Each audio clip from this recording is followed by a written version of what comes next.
Olá, alunos, sejam todos bem-vindos a mais esta aula, onde finalizaremos o capítulo sobre dinâmica, começando com a segunda lei de Newton. Ela é conhecida também como princípio fundamental da dinâmica. Se o corpo está em repouso em relação a um certo referencial, sua velocidade é zero. Se for colocado em movimento, sua velocidade deixará de ser nula e, portanto, o objeto foi acelerado. De modo similar, se um corpo em movimento retilíneo e uniforme e, portanto, com aceleração nula, já que a velocidade é constante, for forçado a parar, também podemos afirmar que ele sofreu uma aceleração. Popularmente, fala-se, nesse caso, em desaceleração, porque ele está parando. Pela primeira lei de Newton, em ambas as situações citadas acima, uma força resultante atua sobre o corpo. Disso concluímos que a atuação de uma força resultante sobre um corpo produz nele uma aceleração. Esse vai ser o tema da segunda lei de Newton, que vamos estudar agora.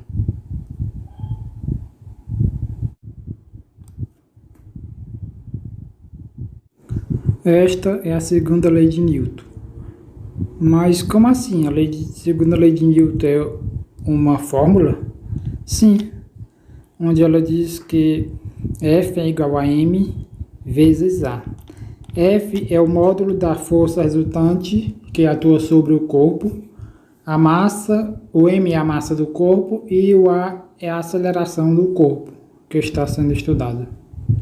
Essa equação matemática foi anunciada por Isaac Newton no século XVII e é conhecida como segunda lei de Newton ou princípio fundamental da dinâmica. Força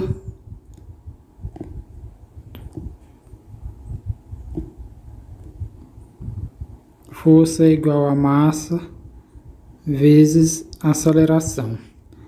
Vamos aplicar em um corpo que possui massa igual a 1 kg e aceleração igual a 1 metros por segundo ao quadrado.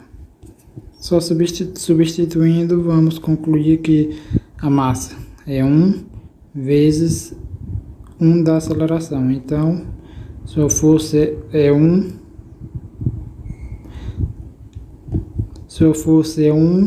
Newton.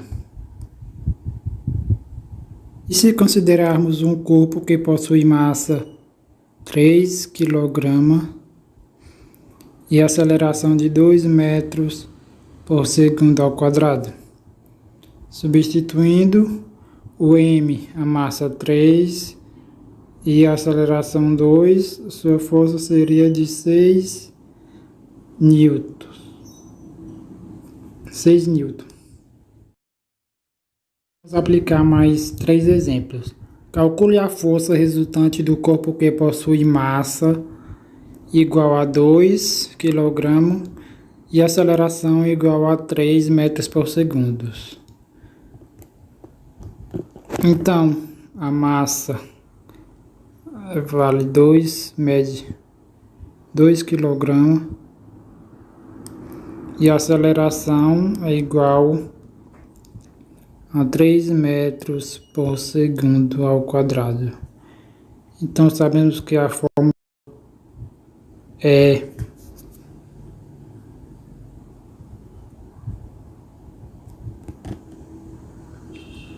massa vezes aceleração. Só substituir. Força igual a massa 2 e aceleração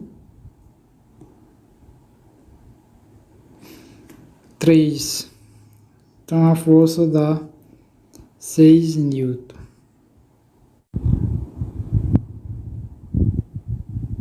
Segunda questão. Uma força de 4 newton é aplicada a uma partícula de massa 2 kg. Qual a aceleração? Então, na primeira questão, era para encontrar a força e agora temos a força, vamos encontrar a aceleração. Então temos a força e a massa. Vamos encontrar a aceleração. Vamos substituir aqui 4 é a força igual a 2 vezes A, que é a aceleração. Então vamos isolar a aceleração, que é o que queremos encontrar. Então a aceleração é igual a 4, está multiplicando e vai dividir o 4, esse 2. Então a aceleração é igual a 4 dividido para 2, são 2. Então a aceleração é igual a 2 metros por segundo ao quadrado. 3. A segunda lei de Newton permite-nos fazer uma série de previsões referentes ao movimento dos corpos. Vamos supor que se deseja fazer com que um corpo de massa 3 kg adquira aceleração de 5 metros por segundo ao quadrado. Qual é a força resultante que deve ser aplicada a este corpo? Aprendendo a fórmula e sabendo onde substituir os valores, não tem erro. Então, substituindo, a força é igual a massa 3 e a aceleração 5. Força igual a 3 vezes 5 são 15 Newton. Simples assim. Força-peso. Já que o corpo em queda livre está acelerando, pela segunda lei de Newton concluímos que sobre ele atua uma força resultante. Essa força, denominada força-peso ou simplesmente peso, deve-se à atração gravitacional exercida pela Terra. Podemos determinar a intensidade da força-peso, representada por P, pela letra P, usando a segunda lei de Newton. Então, para calcularmos essa força-peso que se origina da gravidade da Terra, basta substituir o F da força aceleração. Esta é a fórmula original. Para calcular a força-peso, basta substituir o F por P. Simplesmente assim. Então essa força-peso ela atua sempre na mesma direção da força gravitacional que a Terra exerce. Força de tração.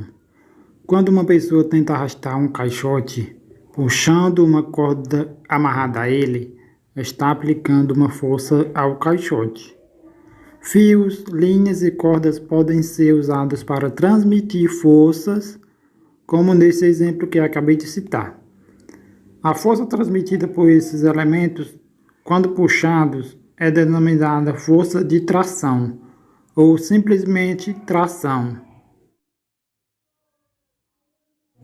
Vamos analisar este bloco aqui. Esse bloco azul está pendurado por um fio. Sobre o bloco tem a força-peso. Essa é a força-peso que fica puxando o bloco para o centro da Terra. E oposto a essa força-peso, tem uma força aqui que chamamos de força de tração. Essa força que faz com que o corpo fique em equilíbrio, porque ele nem desce com a força do peso e nem sobe com a força de tração. Então esse bloco está em repouso, ele está em equilíbrio, porque as duas forças se anulam. Como o corpo está em repouso, sua aceleração é nula, é zero. Então, a força resultante é zero, pois qualquer número multiplicado por zero dá zero. Nesse caso, a massa, seja qual for o seu valor, multiplicado pela aceleração, que é zero, a força resultante vai ser zero. Concluímos, portanto, que a força de tração que a linha exerce sobre o corpo têm a mesma intensidade, a mesma direção, mas sentido oposto ao da força-peso. Terceira lei de Newton. Se um martelo em queda atinge seu pé, ele vai machucá-lo, porque no momento do contato exercerá sobre seu pé uma força. Isso é fácil de entender e de aceitar. Acontece que seu pé também aplica ao martelo uma força com intensidade igual à da força que recebe do martelo. Isso já é mais difícil de entender e aceitar, não é? Porque em primeiro momento é mais complicado a gente aceitar isso, que o pé da pessoa, quando recebe a força de um martelo, também exerce sobre o martelo uma força com a mesma intensidade. Daqui podemos concluir mais ou menos o que a terceira lei de Newton enuncia.